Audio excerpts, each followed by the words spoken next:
واقعہ کربلا اس سے ریلیٹڈ نہیں ہے کہ جی ان کے اوپر پانی بند ہو گیا، ان کے اوپر ظلم ہوا، کتنے بندے شہید ہوئے، یہ سیکنڈری چیز ہے. اصل چیز ہے کربلا ہوئی کیوں نبی علیہ السلام کی محنت کو 50 سال کے اندر اس لیول تک پہنچا دیا گیا کہ ہزاروں صحابہ زندہ ہیں اور نبی صلی اللہ علیہ وآلہ وسلم کی پوری اولاد ذبح کر دی جاتی ہے.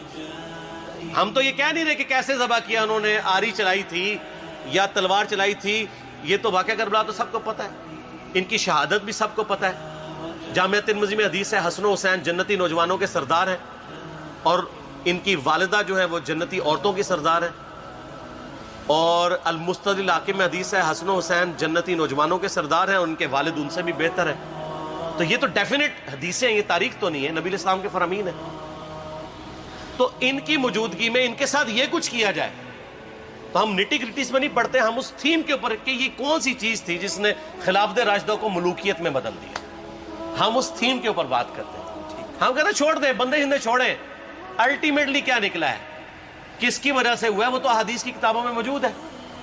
ہم کب کہہ رہے ہیں خفیہ کیمرے لگا گئے جی کس نے گولی پہلا تیر کس نے چلایا، یہ وہ ہم تو بتا رہے کس کے دور حکومت میں ہوا اور ان کا اپنا کردار کیا تھا، اس کو کس طریقے سے لا کے تخت پہ بٹھایا گیا.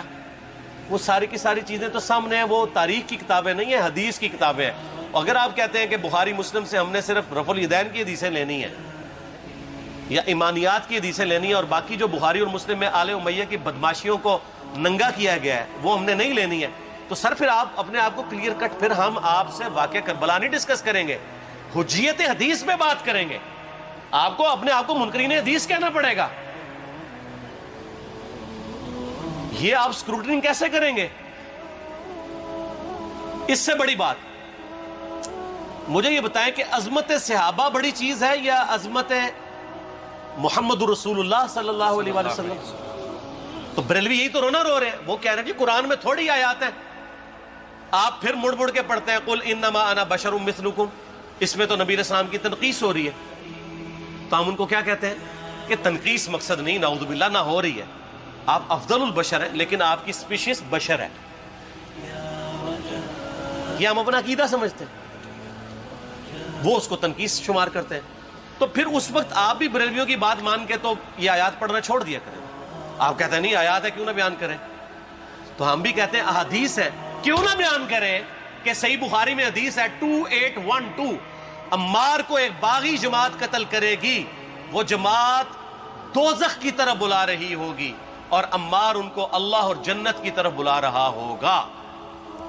اب اس کے نرغے میں جو آتا ہے وہ آئے، میں اپنے نبی سے ٹکر لے لوں.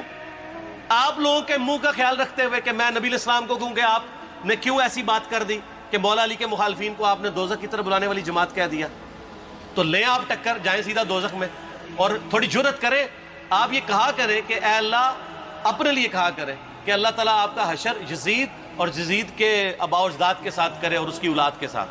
ہم کہتے ہیں کہ اللہ تعالیٰ ہمارا حشر جو ہے وہ مولا حسن حسین، مولا علی علیہم السلام اجمعین اور اہل بیت کے ساتھ کرے، آمین. اور آپ میں تو اتنی جرت نہیں آپ یہ بات بھی کر سکیں کیونکہ ان کو پتہ ہے. تو نبی علیہ السلام کی احادیث کو بیان کرنے کو یہ سمجھتے ہیں کہ جی اس سے مصیبت کھڑی ہو جائے گی، تو اپنے آپ کو منکرین حدیث ڈکلیئر کریں. پھر حجیت حدیث کا مقدمہ ڈسکس ہوگا، پھر کربلا نہیں ڈسکس ہوگی. اور یہ ٹی وی پہ بھی آ کے مولوی بیٹھے ہوتے ہیں، سنیوں کے بھی شیعوں کے بھی، مڑ مڑ کے جی وہ یزید نے یہ کر دیا. وہ یزید نے کیا کیا ہے یار؟ وہ تو سسٹم کا نمائندہ بن کے آیا جو پیچھے سے خراب تھا. یزید کو لے کے بیٹھے ہیں، یزید یزید یزید یزید. بھائی پیچھے سے معاملہ خراب ہوا. اگر نہیں یقین آتا تو یہ بخاری مسلم کی میں نے آلموسٹ 200 سے زیادہ حدیث مین اسٹریم کی کتابوں سے اکثر بخاری مسلم جمع کیے، پڑھے. اور سر میں نے تو ان کو چیلنج دیا ہے، یہ حدیثیں پڑھ کے نا اپنے ممبروں سے صرف ان حدیثوں کی تشریح اپنی پبلک کے سامنے کر دیں.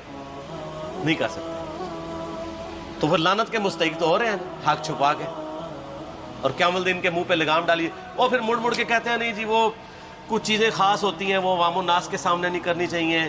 وہ صحابہ کرام بھی بعض اوقات ایسی باتیں پبلکلی نہیں کرتے تھے. میں نے اس کے اوپر بڑا ایک میرا کلپ ہے یوٹیوب پہ، مولا علی سے متعلق 5 جھوٹ. تو میں نے کافی ساری چیزیں اس میں ڈسکس کی ہیں.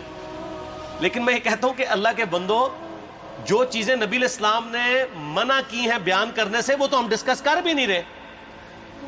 میں نے آج تک آپ کو منافقین کے نام بتائے؟ آپ نے حذیفہ ابن یمان کو بتایا تھے نا آپ صلی اللہ علیہ وآلہ وسلم نے, صحیح بخاری میں آتا ہے. تو میں نے آپ کو بتایا, آپ رازدار رسول تھے, وہ ختم ہوگی بات. میں نے کبھی ڈسکس کی ہے؟ اگرچہ میں نے صحیح مسلم کی حدیث 7035 نمبر ڈسکس کی ہے کہ نبی علیہ السلام نے فرمایا میرے صحابہ میں 12 منافق ہیں, وہ کبھی بھی جنت میں داخل نہیں ہوں گے یہاں تک کہ سوئی کی ناکے سے اونٹ نہ گزر جائے.